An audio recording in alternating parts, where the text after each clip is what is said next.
د بادشاہ په خدای دې جهنم ور در باندې آرام کړي. یو پیکاټ خو بل هم راکوي، یو غریب کور بل هم سره دی. شی دې ویلې مخکې جهنم ور دې خدای در باندې آرام کړي. جهنم په ټولو مسلمانانو ټولو مسلمانانو او به دې څه ویلي خدای جنت کې نصیب وکړه. ایوه ټولو مسلمانانو دا والا الله دې وکړي. دا پاکټ چاته ورکې دا چاته ورکې دا د مو څنګه یو غریب دا غلا وکړ. یو غریب په بل غریب به دربند دی. ایوه السلام علیکم. السلام علیکم. خوشیږي په ولاد ملنګي ژوندونه ډېر می خوشیږي په ولاد ملنګي ژوندونه تاکي سکون تاکي آرام مې د زړګي لید. عزتمندو تاسو ولیدل دغه بابا چې کوم دی عطا صاحب ته څنګه دوا وکړه، یو عجیبه دوا یې وکړه. زما زړه هم حیران شو، دغه عطا صاحب هم حیران شو. دغه بابا عطا صاحب ته وایي چې الله پاک دې په تا باندې جهنم اور آرام کړي. دا یو ډېره یونیک دوا وه د عطا صاحب دپاره. کوشش وکړئ عزتمندو خپل چاپېریال کې خپل غریبانانو سره کومک وکړئ. زه هغه غرونو ته چې چا وس کېږي هغې ته دا غږ کومه چې تاسو د خپلو بچو لپاره 2 کیلو 3 کیلو غوښه لئ، نو کوشش وکړئ چې په خپل چاپېریال کې د 3 کیلو په ځای 1 کیلو ځان له ولئ، دا 1-2 کیلو چې کوم دی خپل ګاونډیانو له والئ.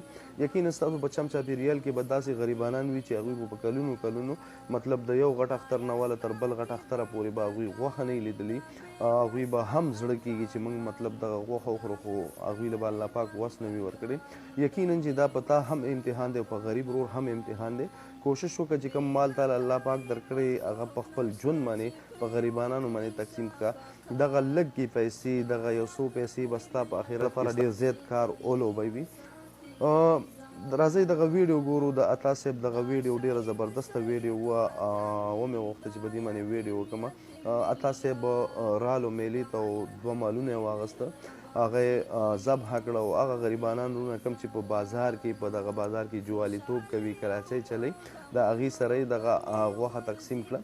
دغه باباګان تاسو وګورئ، دغسې سپینګیري باباګان په دغه کراچو باندې مزدورینې کوي او ماښام له خپلو بچو لپاره حلال رزق ګټي. نو د دوی غیرت ته هم سلام دی. راځئ دا ویډیو ګورو په ګډه باندې او بیا پرې خبرې کوو.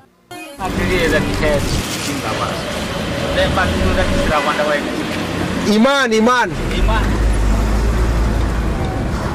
زما بېوسه افغانان ډېر می خوشیږي په ولاد ملنګي ژوندونه یا خدای دې کامیاب لره. خیر چې کور ته ویسه یخه غوښه پخی که په بادشاهۍ ژوندونه ډېر می خوشیږي په ولاد ملنګي ژوندونه ډېر می خوشیږي په خدای دې جهنم ور در باندې آرام کړي.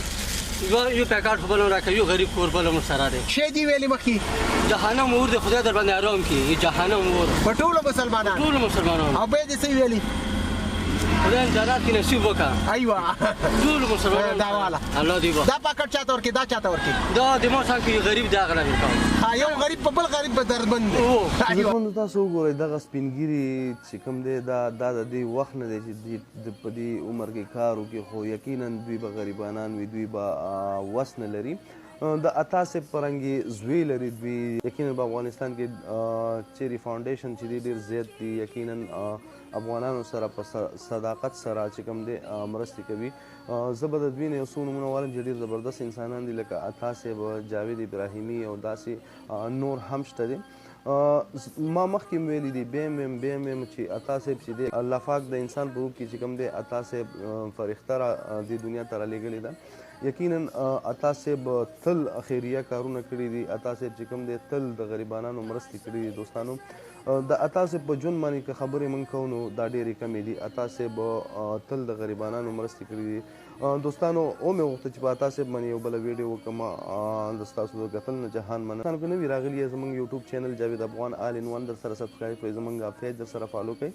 د ویډیو کتل نه جهان مننه. کمنټ کې ماشاءالله سبحان الله ولیکئ. د عطا صاحب لپاره دعاګانې وکړئ. عطا صاحب په دغه کم عمر کې چې کوم دی د زړه بیماري د دې د وجې هغسې چې د افغانستان چې کوم بېوزله خلک دي هغه نشي لیدلی.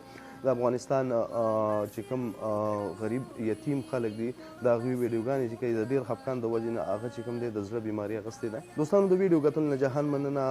هر چیرې چې یاستئ ښاد او آباد اوسئ. زموږ یوټیوب چینل در سره هم لازمي سبسکرایب کړئ. الله پامان.